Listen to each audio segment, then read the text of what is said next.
Hey everybody, Doomwake here, and welcome back to another video on the channel. It is officially Lost Caverns of Ixalan spoiler season. Well, I guess technically we are past spoiler season because we do have the entire card file available to us.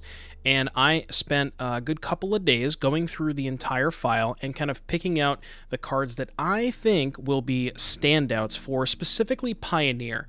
As far as Modern is concerned, there's a couple of maybe role players, but I really want to be focusing on the Pioneer format, specifically with Regional Championship in Atlanta coming up not too far away from now. It's, I believe, the middle of December, and I'm qualified, so I will be participating in that. Hope to see you all there. Maybe I'll consign a couple of cards. But yeah, I definitely want to kind of put a lot of the focus on Pioneer, and to be completely honest with you, there is a lot of cards from this set that I think are going to have a massive impact. I have 20 cards that I'm going to showcase to you guys today. I kind of wanted to break it down. I'm going to do kind of like 10 honorable mentions, and then we'll kind of do my top 10. I had a really hard time ordering the top 10, but we'll get to that when we get to that. But the first card that I want to showcase to you guys here, this is, I guess we'll call it honorable mention number 1. This is Warden of the Inner Sky. So it's a pretty simple card, 1 mana for a 1/2 human soldier, when it has 3 or more counters on it as flying vigilance, and you can tap 3 artifacts and or creatures, put a counter on it, scry 1, activate as a sorcery. So I think this card has the potential to be pretty good in the Boros Convoke deck, which is a deck that has been really picking up in popularity over the past maybe a couple of months, ever since we kind of debuted it for the last regional championship. And I do think the deck has a reasonably strong mono green matchup. The reason I like this card so much is you can tap artifacts and or creatures. So when you have stuff like Thraben Inspector or Voldaren Epicure, that counts as 2 pieces of material that you can tap to activate this thing. And to be honest with you, even if you're not activating it, just having a 1-drop that has some sort of benefit when it eventually gets counters with Venerated Loxodon can be kind of cool. So I think this one's got maybe potential for the Boros Convoke deck. Next up, we have Bitter Triumph, honorable mention 2. Black and a colorless instant, additional cost to cast this spell, discard a card, or pay 3 life, destroy target creature or planeswalker. Now, you might question yourself as to why this card is an honorable mention and not in my top 10. Well, there may or may not be another removal spell that I think is going to be maybe more impactful. We'll get to that when we get to it. But I do think this card has the potential to be very good in Greasefang, because it's weird. I don't know if you want to main deck this card because you do need a target for it. So Greasefang is a little bit short on ways to pitch Parhelion. You know, you have stuff like Rafine's Informant that can get it out of your hand, and sometimes they play Collective Brutality. But the problem with a card like Grizzly Salvage, for as good as it is, it doesn't get Parhelion out of your hand, and that can be a big issue sometimes. So this being able to just like 2 mana, discard Parhelion, kill your elf, that's a huge swing. Because not only do you get the Parhelion in the graveyard, but you also make sure that they're not casting Karn eternally because you're killing their Llanowar Elf. So I think this one has a little bit of potential in Greasefang, maybe in other black decks if there's like some sort of, aggressive black deck that might want this type of effect. Glimpse the Core. I'm not going to spend too much time on this because I be honest with you, I don't know exactly what this goes into, but I just want to point out that this is the first 2 mana ramp spell that is unconditional. Well, I guess I should say unconditional. It only gets basic forest, which, we'll take what we can get.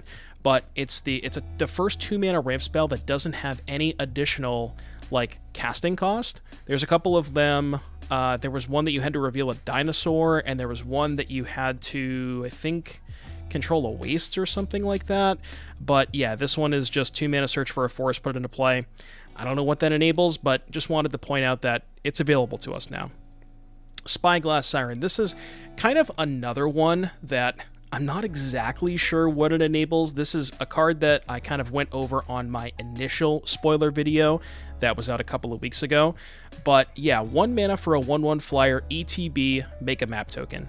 So fairly innocuous. Not entirely sure what you are meant to be doing with the map token. You could do something like in Soul Artifact or Machiko's Reign of Truth. and the fact that the body has flying can be somewhat relevant. So we'll have to see how this one plays out. Could be in maybe some sort of Emery deck that wants an additional body. The map token can help you like put stuff into your graveyard for Emery potentially. I don't know, but like, you know, blue mana for two game objects. Big fan of game objects. Next up, we have a card that I got a little bit of flack for on Twitter. So Black and a Color Fanatical Offering is the name of the card. 2 mana, Black and a Colorless, instant, additional cost, second artifact or creature, draw 2 cards, and make a map token. Now, you might think this one is pretty similar to a card that is already seeing a ton of play in Pioneer, which is Deadly Dispute. And the Rakdos Sacrifice deck, Shoe In, plays 4 copies of Deadly Dispute. Now, what I'm telling you, and I would like to preface this, do not cut copies of Deadly Dispute from your Rakdos Sacrifice deck. That's not what I'm suggesting. What I am wondering is if the Rakdos Sacrifice deck could play a slightly powered down or a slightly watered down version of Deadly Dispute in addition to the 4 that it already plays as copies 5 or 6. Would you want that type of effect? Maybe. Maybe you want a 5th copy. Maybe you want a 6th copy. I'm not entirely sure. That deck is very tight on space already, so I'm not exactly sure what you would even consider cutting in the first place, but it is nice that, you know, we have this available to us. As far as this compared to something like the Village Rites, which is 1 mana, sack a creature, draw 2, this can notably sacrifice artifacts or creatures, similar to Dispute. So I think this is an upgrade to Village Rites, but again, not sure if you want to play additional copies of Deadly Dispute. Kitesail Larcenist is our next honorable mention here. So 2/3, it's got a lot of text on it. Flying Ward 1 for 3 mana. When it enters the battlefield, for each player, choose up to 1 other target artifact or creature that player controls, and then as long as this remains in the battlefield, the chosen permanents become treasures. So this card is strange. It is kind of like a Fiend Hunter-esque, like, removal spell, you know, whenever this ETB, you exile something, and then when it dies, you get it back.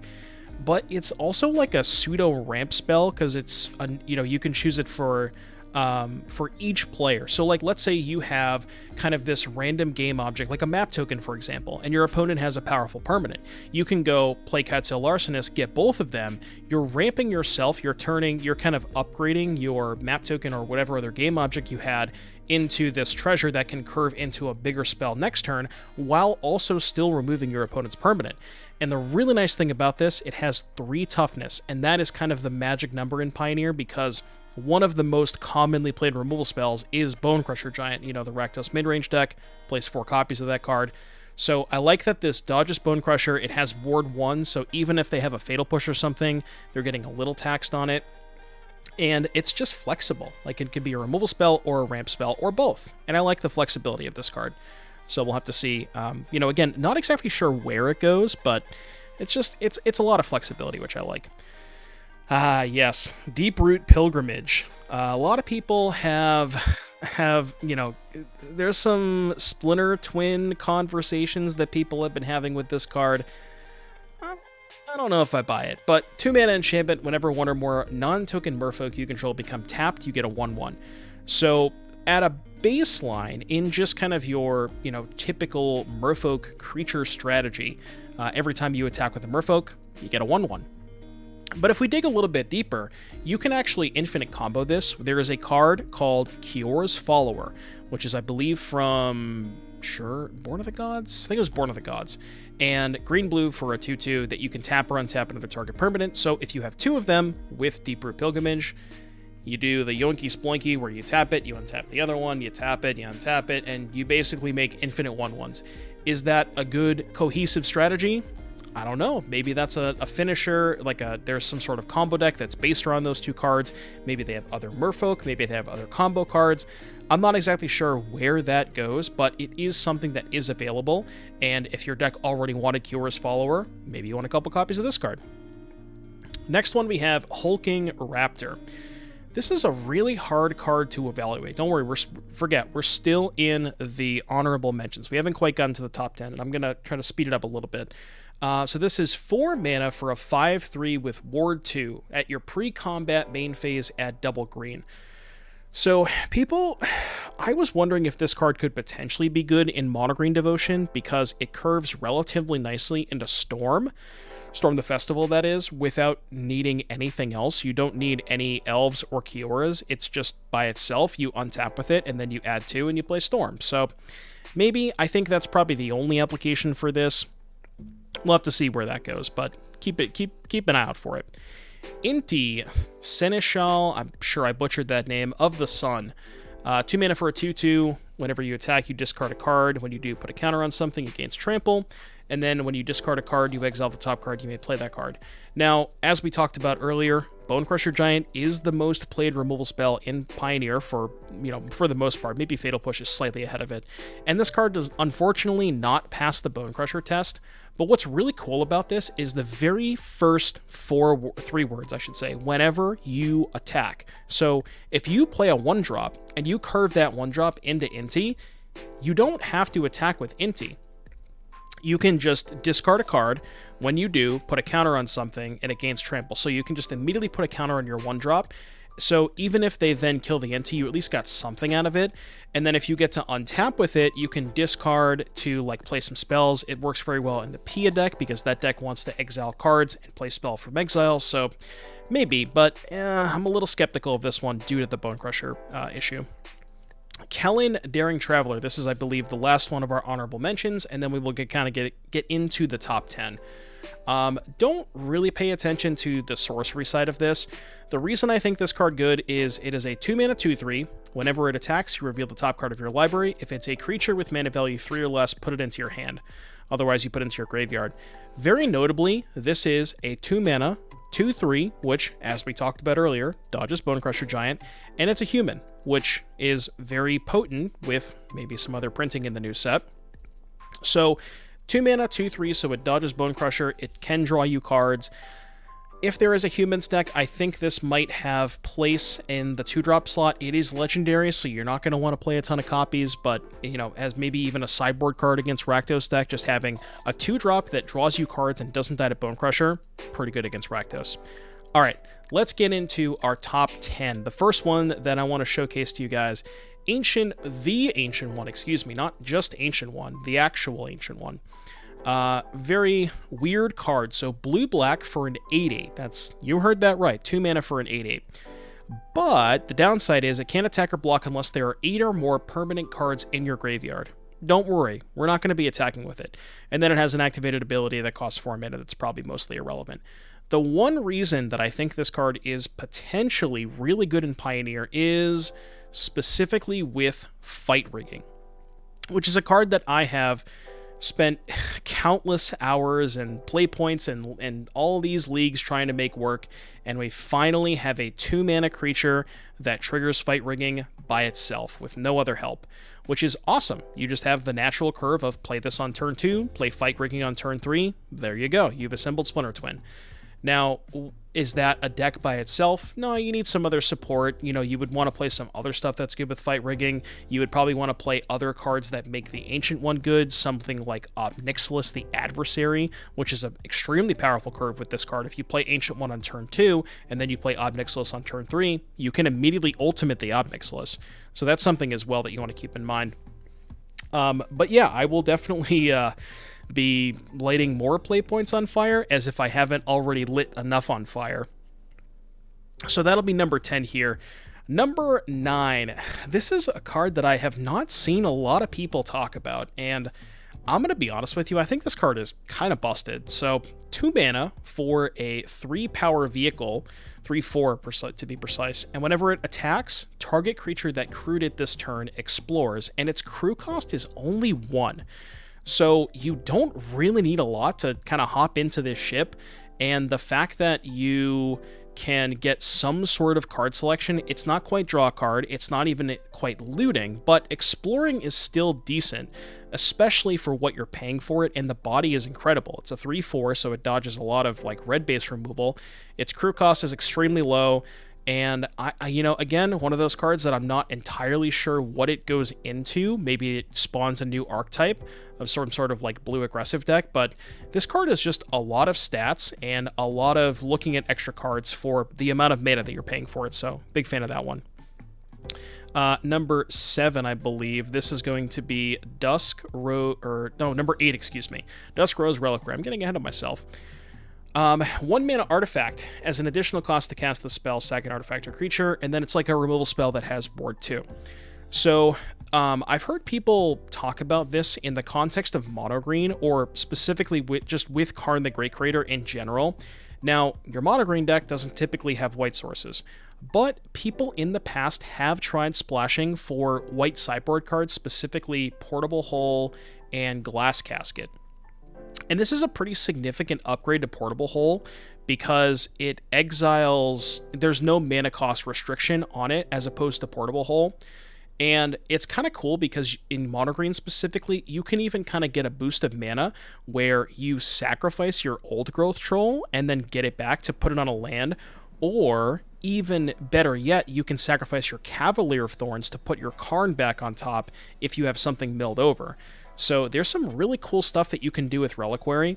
Past that, you can also maybe play it in some sort of like Emery, blue-white, artifact style deck, maybe like Oswald Fiddlebender. I'm not exactly sure what to do with that kind of stuff, but you know, that could be something as well. It is pretty good in the Emery decks. So this is 10, 9, 8. This is going to be the actual number 7. Another card that I have not seen a lot of people talking about. Bloodletter of Aclazotz? I think I said that right. So 4 mana for a 2/4 flyer, and if your opponent would lose life during your turn, they lose twice that much life. So don't think of this as a 4 mana 2/4. Think of this as a 4 mana 4/4, because when it attacks, they lose 4 life. Now, obviously, it's not quite like that because it doesn't work on defense, but if you kind of put it in context like that, it's effectively a 4 mana 4/4 flyer that gives all of your creatures +2, but let's say you have a bunch of 2/2s, it gives them all +2/+0 because they're attacking for an additional 2 points of damage. And when you put it like that, that's kind of powerful. 4/4 flyer for 4 that pumps your entire team. And you can also do some stuff where you can curve. Like, there's some really insane curves with Sorin Imperious Bloodlord, where you can go, say, play a Bloodtithe Harvester or some sort of 2-drop on turn 2, play the Sorin, down tick, put the Bloodletter in play, hit them for 6 because your Bloodtithe Harvester attacks for 6 instead of 3, and then you've hit them for 6, and now you have effectively 10 power in play. Even if they kill your Sorin, like, they have to, you're putting them in a spot where they have to kill every one of your permanents. And I just think that sounds really cool. So I'm definitely going to be experimenting with some sort of vampire decks with this card. Some sort of like aggressive vampire decks, I should say. Next up, we have number 6, Souls of the Lost. This is a card that we did kind of talk about in the first spoiler video, and I still love this card. It's great. This is Tarmogoyf, redone in 2023. The really sweet thing about this is, I did mention this before, but as we talked about with the removal spell in Greasefang, Greasefang is very low on cards that can actually put Parhelion from your hand into the graveyard. It's, it has a lot of ways to mill it over, but not as many ways to discard it. And here you go. There's another way to do that.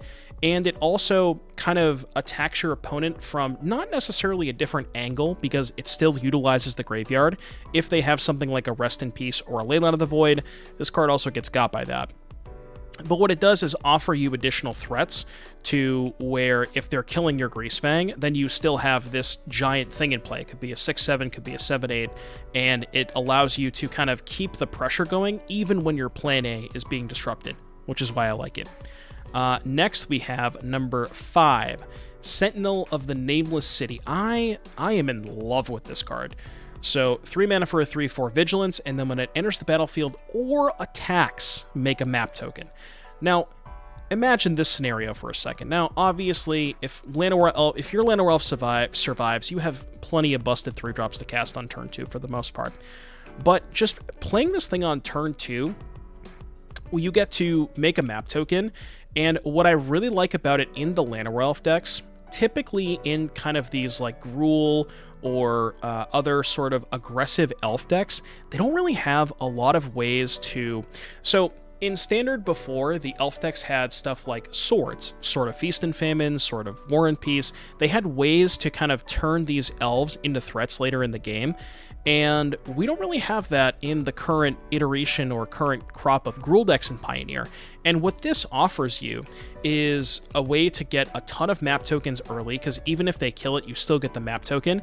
And what you can do later in the game, once you have the mana to start utilizing those map tokens, is you can just target your elves and turn them, if you hit a couple of spells off of it, you can just turn your elves into 3/3s and 4/4s and make them actual threats in the late game where they otherwise would have been blank pieces of cardboard. So I think this card has the potential to be really good in the Gruul vehicles/boats decks. It's obviously not going to replace Reckless Stormseeker, but it could replace Lovestruck Beast, and I'm excited to try this one out. Number 4, we have the reprint, Cavern of Souls. We've discussed this at length before, but I am a very big fan of this for humans strategies in Pioneer specifically. Spirits didn't really need a ton of help because their mana was not really that bad to begin with, but when you talk about the human decks, they are trying to actively play 5 different colors worth of cards, and it was very difficult before Cavern of Souls. I will be playing a ton of humans. I'm not sure past humans what this really enables. There's not a ton of other creature-based strategies that are kind of spread out in colors. Maybe elves, because with the new Werefox Bodyguard, elves kind of wants to be a dedicated 3-color deck now. So I could see it being good in elves decks as well. But yeah, definitely want to play a lot of humans with this. And then we get top 3. Number 3, the top 3 is kind of weird because it's, for me, it's kind of like 2 boring cards, but I do think these are going to be some of the more impactful ones. So, Get Lost. This might actually be... No, I'm not telling you to get lost and leave the video. This is the name of the card. It is 2 mana instant, very simple card. Destroy target creature, enchantment, or planeswalker, and its controller makes 2 map tokens. Now, Blue-White Control has played Fateful Absence in the past, and I think this is a pretty significant upgrade to that card.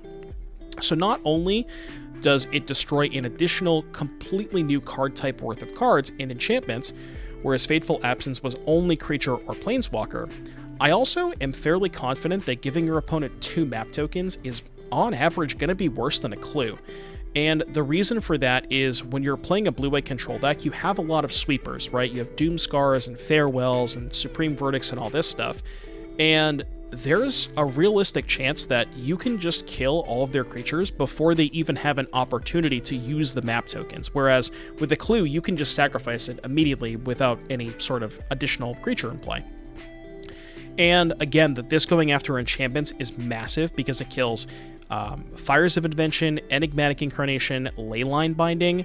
So that entire, that whole deck just has so many permanents that this would want to kill. So, it might be kind of a marginal upgrade, but I think it is a pretty significant one for Blue-White Control for sure.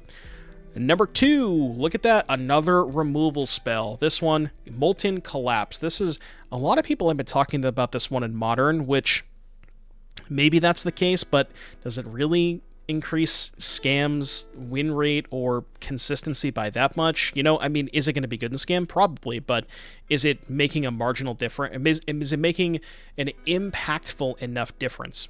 Probably not. And I kind of think that's maybe the same thing in Pioneer, where this card is just a strict upgrade to Dreadbore, where, Dreadbore was 2 mana sorcery.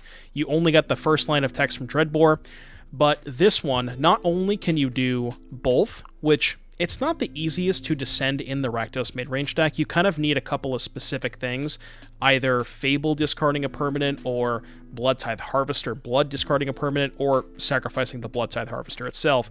But the reason I think this card is so huge for Rakdos midrange specifically, midrange typically has a pretty bad matchup against Sacrifice, and that's because of the Witch's Oven Cauldron Familiar interaction. And just having a 2 mana removal spell that you can just blow up a Witch's Oven with, I think is going to change the dynamic of that matchup quite a bit. So again, pretty marginal upgrade, but I do think one that is going to make a significant enough impact. And in terms of the amount of decks that will play it, that's kind of what the top 10. And that's why I have these removal spells so high, is I think that these are the ones that are most likely to see the most amount of widespread play. And then if you've watched my last video or any videos where I was talking about this card, you probably already know what number 1 is.